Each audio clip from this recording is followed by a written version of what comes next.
Look, most high-income earners are secretly terrified. You know the type, they make millions, drive the exact right cars, live in the perfect zip codes, but on paper, they're completely broke.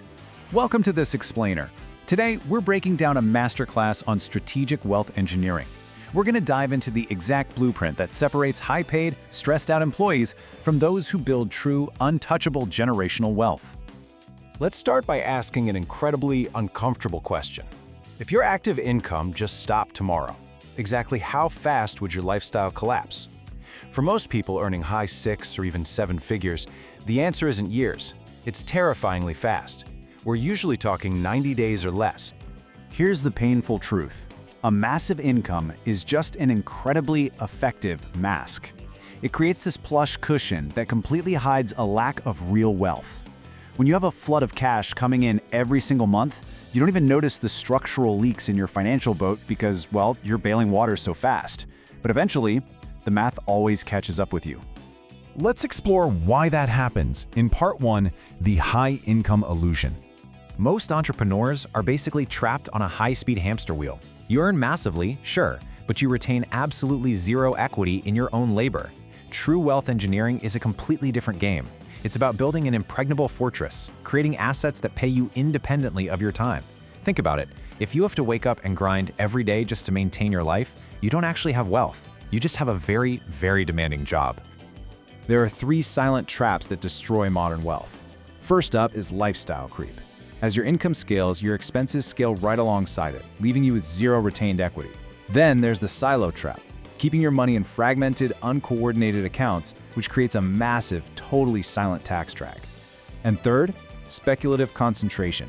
This is tying your entire net worth to a single company. One bad market shift and you are facing total ruin.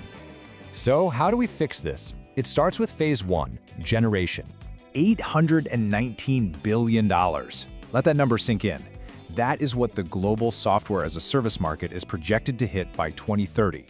To build your financial fortress, you need a powerful generation vehicle. And right now, absolutely nothing beats the unit economics of micro SaaS.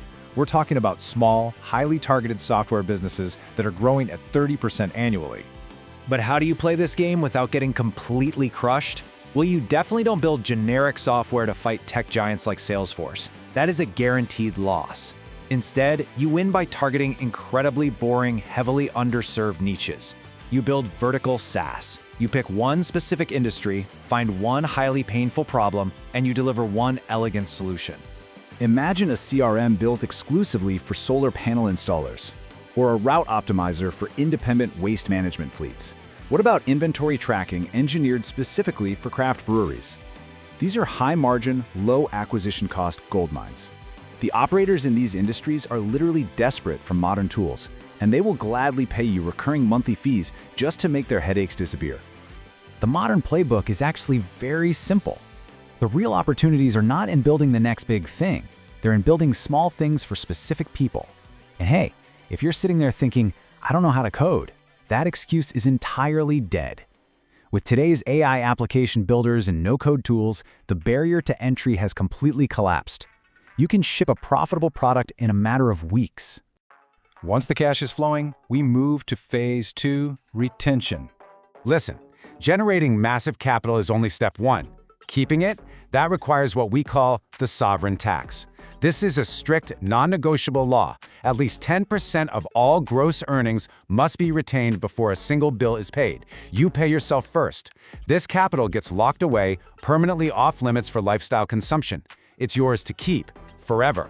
These rules were first recorded in ancient Babylon, and they are quite literally the physics of money. Rule 1, save relentlessly. Rule 2, forcefully cap your expenditures and stop lifestyle creep right in its tracks. And Rule 3, multiply it. Your money cannot just sit idle. You have to invest it for yield, transforming your saved capital into a tireless army that works for you while you sleep. There's a secret that most modern millionaires still completely misunderstand. A man's wealth is not in the coins in his purse, it's in his income. True wealth isn't a massive pile of cash sitting in a checking account, slowly rotting away to inflation. No, true wealth is the golden stream of recurring revenue generated by your investments. Which brings us to the final defensive layer.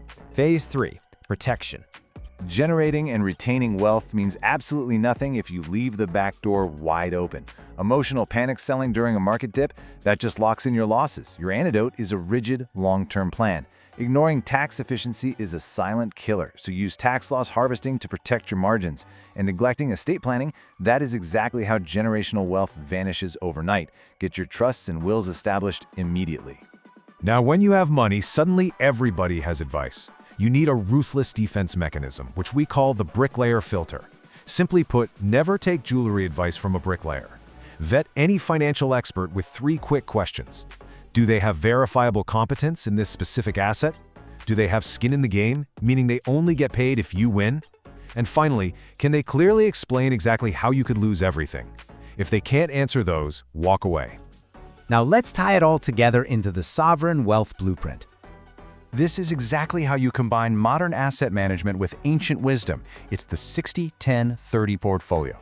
60% is allocated to public equities to capture broad global growth. 10% is your unshakable liquidity buffer. That's your operational runway. And the final 30%?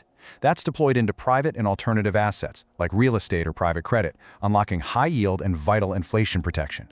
And to actually feed that portfolio, you run the 10-20-70 capital model. Think of this as your day-to-day operating system. 10% is your sovereign tax, instantly swept into automated investments. 20% destroys debt or builds out your asymmetric legacy. And 70% is your strict operational ceiling. Every living expense and tax must fit under this cap. It's a brutal constraint, but it forces you to innovate and ensures you never cannibalize your wealth-building engine just to fund your weekend. Ultimately, it comes down to one single choice. Are you building a true empire, or are you just feeding a high-income lifestyle? Because a massive income without a structural blueprint is nothing but a castle built on sand.